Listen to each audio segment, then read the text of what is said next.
E aí, cara, eu encostei nele assim, ele, cara, pegou minha... Eu tava com uma regata, assim, regatinha. Ele puxou minha regata saiu da mão dele, ele jogou a regata do meio do mato, assim, e... Nossa, aqui não, né? E aí deu uma ponte aérea pra alguém e começou a gritar, bem-vindo ao parque, bem-vindo ao parque.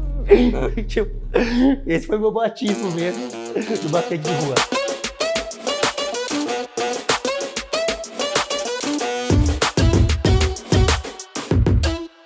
Eu fazia parte de uma escolinha de esportes quando eu era moleque, desde os 5 anos de idade.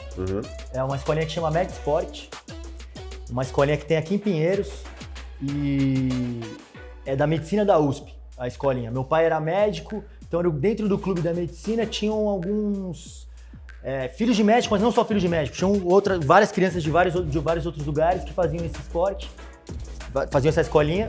E lá era uma escolinha bem bacana porque você não podia escolher o esporte que você fazia. Era bem progressista nesse sentido, então você tinha que percorrer por todos. Então era basquete, futebol, handball, tênis, capoeira, atletismo. Então a gente participava de todos. E também eram meninos e meninas misturados, que era, né, desde moleque também se aprende a conviver, então aprende a dividir as coisas. Eu acho que é muito legal essa tendência da escola. Também. E aí, com 11 anos, um dos professores da escolinha, ele era técnico do Pinheiros de base, o Beco. E o Beco foi o meu paizão no basquete, ele que me convidou para jogar no Pinheiros. Quando eu tava aos 11 anos, eu tive outras propostas para jogar futebol em outros times e tênis também. Aí eu tava vendo eu era apaixonado por esporte, jogava bola o dia inteiro, jogava futebol, jogava basquete, ia no parque jogar também. Eu sempre gostei da rua, né? Então conheci os caras do basquete de rua cedo. Então, até por isso, eu acho que eu sou um pouco respeitado pelos caras, porque nunca foi esse negócio de os caras chegavam no basquete de rua e os caras, já veio o cara do clube, aí já tá se achando, né? Chegava cheio de bermuda, cheio das roupas do clube. E eu sempre cheguei, até vou contar um pedaço, só porque eu lembrei dessa história, é muito engraçada. E o primeiro dia que eu fui jogar no parque, assim, mais velho, eu fiquei um tempinho sem jogar, porque tava muito focado no basquete. Pulei 1000 anos de trajetória, Não, é isso. Mas é porque é muito divertido, né? E acho que tem a ver com o ambiente. Claro. Eu cheguei pra jogar lá e, cara, como joguei, ganhamos dos caras ali do time clássico do Ibirapuera. Que era o Jimmy, Michelzinho, Mamute, Adamastor e tal. Os clássicos de Os clássicos, os donos do parque. Sim. E aí eu fui aí os caras montaram o time, vamos ganhar dos Playboy, né? Vamos bater nos caras, vamos pra cima. E aí começaram a endurecer o jogo e tal, ganharam da gente. E assim, antes de acabar o jogo, eu fui marcar assim um Adamastor, né? Que é um dos caras, você conhece, né? Pula, dá várias dunks e tal. E aí, cara, eu encostei nele assim, ele, cara, pegou eu tava com uma regata, assim, regatinha.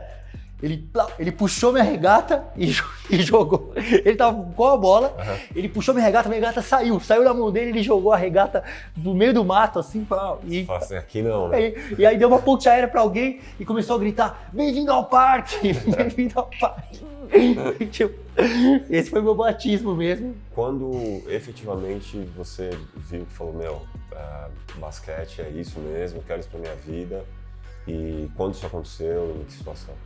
Bom, eu sempre tive uma educação muito forte em casa, assim. Minha mãe, apesar de não ter sido esportista, ela me impulsionou muito nas minhas escolhas, me ajudou muito, né? Então eu me considero muito privilegiado por isso, e eu sei que eu sou, né? Porque eu tive a oportunidade de escolher e minha mãe me apoiou muito para eu me tornar um jogador. Eu comecei a treinar muito sério, assim, no Pinheiros. Eu entrei com 11 anos ali com o Beco e fui o juvenil todo. Mas até o juvenil, né? Até os 19 anos. Mas com uns 15, 16 anos, eu já tava, treinando demais e tal. E eu acabava os treinos que eu fazia, então eu fazia o 15, o 16, o 19 e ficava assistindo o treino do adulto. Até um belo dia que o técnico era o Marcel, o craque Marcel, né? Campeão pan-americano e tal, de 87, monstro sagrado. Ele me olhou pra mim e falou, quer treinar? Um cara machucou, o outro não sei o quê. Eu falei, eu com certeza. Pulei a quadra e aí treinei. Ia fazer 16 anos, tinha 15. E aí eu consegui treinar. E eu lembro que eu voltei pra casa assim, extasiado, maluco. Falei, mãe, eu vou ser jogador de basquete. Ponto. E aí comecei a treinar. E ela falou assim, então tá bom, você quer ser? Então você vai ter que se dedicar mesmo. Então vai ter que abrir mão de um monte de coisa, vai ter que abrir mão de regalia, vai ter que cuidar da alimentação, vai ter que cuidar do sono, vai ter que se dedicar, né? E aí, mudar a rotina. Mudar a rotina, né? Porque também não é só bem bom. Claro que não. E aí foi quando eu foquei mesmo e assim, nesse ano o Marcel me inscreveu no campeonato adulto. E aí eu falei, eu posso... E já tinha federação envolvida? Você já era federado ou não? Eu já era federado, e aí me inscreveu no campeonato profissional. E ali naquela época, acho que eu era o cara mais novo jogando o campeonato nacional aqui no Brasil. E aí eu falei, eu consigo posso ser jogador. Sim. Na minha cabeça de moleque assim atrevido, eu achava que eu era melhor que os adultos. Aí, obviamente, eu tomei um choque de realidade. Não era nada disso, Sim. obviamente. Mas foi bom para eu sentir que eu conseguiria, caso eu me dedicasse mesmo, eu conseguiria virar um profissional. Assim. Ótimo. E quando você chegou, você já tinha uma história no basquete, tem alguém que foi influência para você, que te motivou, foi gatilho de motivação, assim mesmo, sabe? Fala, puta, esse cara, né? Então, sabe o que eu acho que é muito curioso, assim? Porque eu convivi desde pequeno com o Marcelinho Huertas. O Marcelinho Huertas é 2 anos mais velho que eu. E lá no Pinheiros, ele cresceu entre o Pinheiros e o Paulistano, mas eu joguei com ele no Pinheiros. E ele é um cara que era muito do hard work, né? Ele ia todo dia muito forte. Ele treinava hora extra, fazia arremesso, assistia vídeo. Então, eu aprendi muito com esse profissionalismo dele desde cedo. Mas um cara que foi inspiração pra mim foi meu irmão mais novo. Porque é o Rica Vida e ele jogava basquete também, trilhou o mesmo caminho, fez a Média Sport, entrou no Pinheiros, mas ele não tem os dedos de uma mão. E, e o moleque jogava sem a mão, velho. E matava. E eu falava, cara, se o moleque joga menor que eu, que também é um empecilho grande, né? Dentro do basquete, todo mundo fala, você vai conseguir, será que você consegue jogar basquete com esse tamanho? Sim. E aí um cara menor que eu, sem uma mão, metendo bola de 3, eu falei, cara, isso aqui é a maior inspiração, o maior exemplo que eu tive foi dentro de casa mesmo, então ele foi o maior. Assim. Claro, eu tive outros vários, mas assim, de início de carreira foram esses dois. Sim.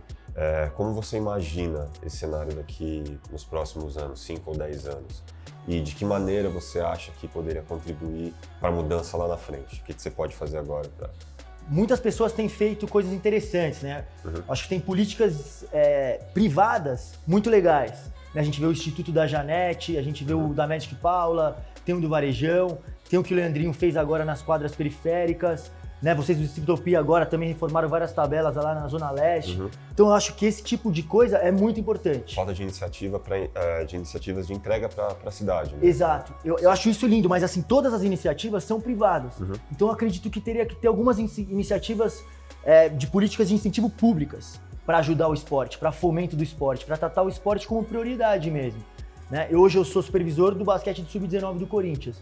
Eu vejo na pele o quanto que o basquete mudou a vida de cada jogador que tá lá no meu time. Sabe, os caras de Guaianazes, de Itaquera, que mudou radicalmente a vida da família. E o basquete é sim um agente de transformação social. É que mais pessoas consigam enxergar o basquete desse jeito, assim, sabe? Sim. Que é mais do que ganhar ou perder, né? Lá eu tô lá como supervisor e eu falo muito isso pros caras. Eu tô trabalhando faz 1 ano, fui jogador, 17 anos de profissional. Eu aceitei esse desafio para tentar contribuir com a vida dessa molecada. E assim, se eles vão virar profissional ou não, claro que eu gostaria que eles virassem, mas não é isso que eu tô preocupado. Eu tô preocupado que eles virem pessoas legais, decentes, que sabem respeitar uma mulher, os caras antenados, cidadãos, sabe? Conduta como ser humano. Exato, que é o mais importante. E que o esporte traz tudo isso. A conduta do esporte, né? Sim, e o papel das categorias de base, como você vê hoje?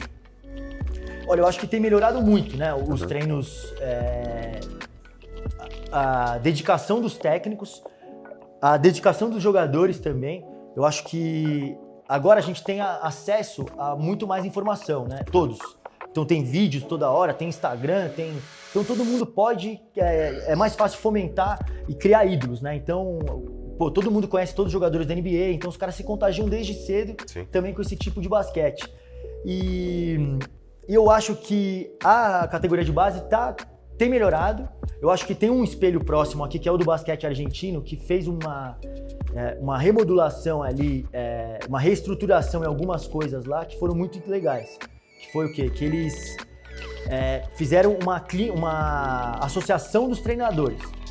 Então, eles padronizaram todos os tipos de ensino de categoria de base, pensando no jogador, no tipo de jogador que eles querem formar. E a partir daí eles formaram grandes craques, né? Gerações vitoriosas. Aí tem o Campasso, o Laprovitola, o Gabriel Deck, todo mundo que bebeu desse início, né? E mais vários outros jogadores como conceito, né? Como conceito de escola de basquete. Eu acho que se o Brasil caminhasse nesse sentido e fizesse uma organização, né, uma associação dos treinadores mais forte. E nem necessariamente de iniciativa da iniciativa privada, né? Isso.